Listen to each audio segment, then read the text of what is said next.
go through Pool of Radiance again, or rather, we're going to continue going through Pool of Radiance here. I have the game loaded right here. Let me just open up our save file here real quick. All right. There we go, and then let me go ahead and open up everything else that we're going to need. Want to keep want to get my party screen open right here. There we go, we got the map. And let's see if I can get this. There we go. All right, everyone. Okay, so last time we were here, we decided, or we went back to town. Everybody had leveled up. You can see how everybody has quite a bit more experience points now, except for poor Shepherd, who is a multi-class and will take a little bit more time to level up. Andrew and Korsha are now. Ander is level 2. Ander has just leveled up to level 2, and he's actually pretty close to level 3. Korsha and Highjade, both clerics, have both gone up to level 3, so they now have 30 HP each, so they can pretty much survive anything that the slums is going to throw at them.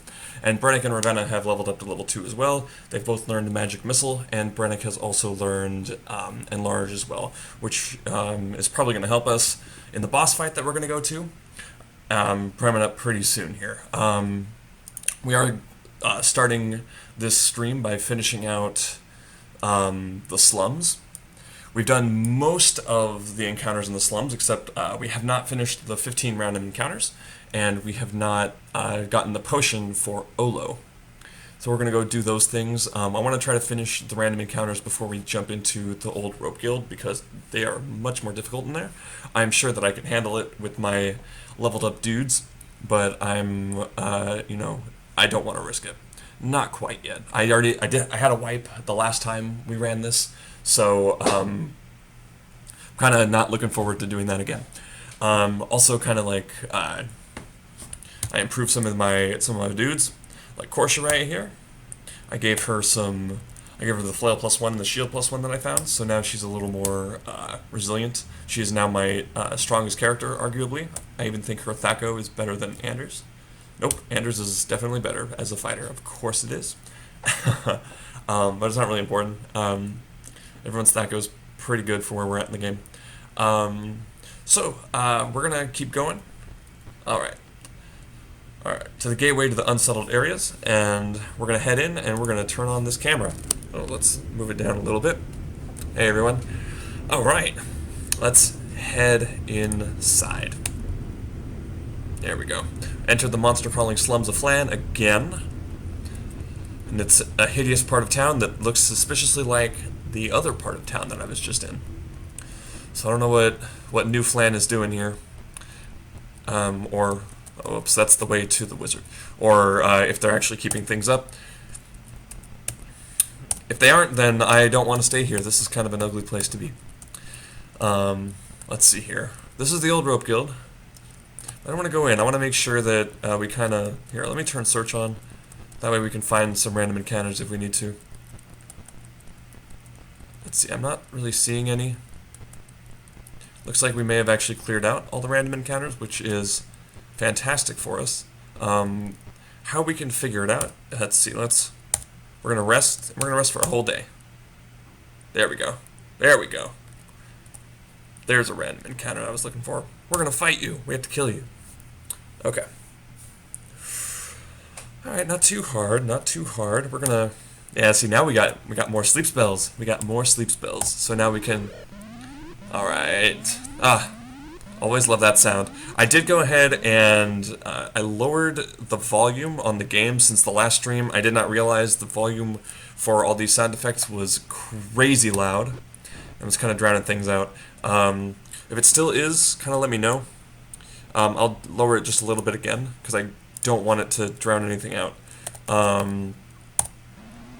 It's still pretty loud on my end, but I'm hearing it from the actual game client and not from OBS. Come on, you can do it. I believe in you. Do I not have my arrows readied? I do not. That'd be a good idea to do. Okay, start popping some of these guys. Bye-bye. Alright, so, I locked all these guys in the back. I locked them all back there, so they can't fight me. So I pretty much just have these 5 dudes up on the right side to deal with until I kind of end up getting rid of some of these sleeping guys in the front. Let's go ahead and do that quarterstaff. So I gave Brennick, my red guy, I gave him bracers of AC 6, so that he kind of, let's see, everyone help us. Good, just do that. I gave him bracers of AC 6 so that he kind of has a better AC. I wish you could see it in the party screen. Like you can see their HP, and I wish you could see Thaco and armor class as well. But it's not really that big of a deal because you can kind of see it when you look over them. Like see, like Shepard has 8 hit points, AC 3. I don't really need to know his Thaco, her Thaco. I'm gonna keep saying him for Shep, which is not good. Gender identity is very important. Let's see here. Yeah, keep moving, keep going, keep going, keep going, keep on a-going. Let's see. Attack again. Let's see if you can do it. You can. I was right to believe in you, Brennick. Alright, let's start mowing some of these guys down, since they're going to wake up pretty soon. And yeah. Do it again. I'm just going to let these guys wake up on their own, and I'm going to try to kind of, oh, whoops, I didn't see you there. Try to have them, I'll just pick them off one by one while they're sleeping. But if they wake up, like, it's fine. Like, the tide has definitely been turned in this fight already. Let's do that. Good. And one more time. Missed. That is just fine. And we're going to, we'll do that. We'll let them in. Oh, look, they're running away. Good. Run away, orcs. Run away. And let's take out the sleeping guys. We're not gonna let these orcs wake up. Bye-bye. Bye-bye. Alright. We're done. We're done. Continue battle. Nope. Alright, we're gonna pick up all my money. Ooh, they actually left loot this time. They never leave loot. Look at all my guys dance. Look at them up there. Oh, they're not doing it anymore, but they do it every time you win a battle, and it's really cool. I really dig that feature. We're gonna rest again. I'm going to encamp fix, and let's see here. I'm pretty sure it's just whenever you go to like the memorize screen, yeah, it automatically fixes your party, which is really useful. In this game, traditionally you have to like manually use cure light wounds or cure whatever wounds on. Nope, there we go. This is what I wanted. Oh, I'm surprised this time. That's good. How many of them are there? That's like the same. Yeah, you have to manually heal your guys every single time that you rest. Like, you can't just, like, you know, go to rest for a day and then, like, all your guys are healed. You have to actually, like, cast the spells every single time and then rest to get those spells back, and then keep recasting them up until you're at full hit points. And it's kind of obnoxious. So this here. So this feature, this gold box companion that has the party and the map on the side, it lets you do encamp equals fix or encamp to fix, which essentially eliminates that problem for you. Which is just fine and dandy. The gold box companion also has a couple other fixes that I've been using, namely the level up feature right here. I mean, you can see it on the bottom right there, but I can't mouse over it in battle. But it essentially lets me level up wherever I want, while also not paying money. You do have to pay gold every time you level up, and actually you have to pay quite a bit of gold every time you level up. And that's how you get rid of all your money. Like, you don't really use it for anything else except leveling up in this game, so I'm just going to accumulate cuckoo bucks. And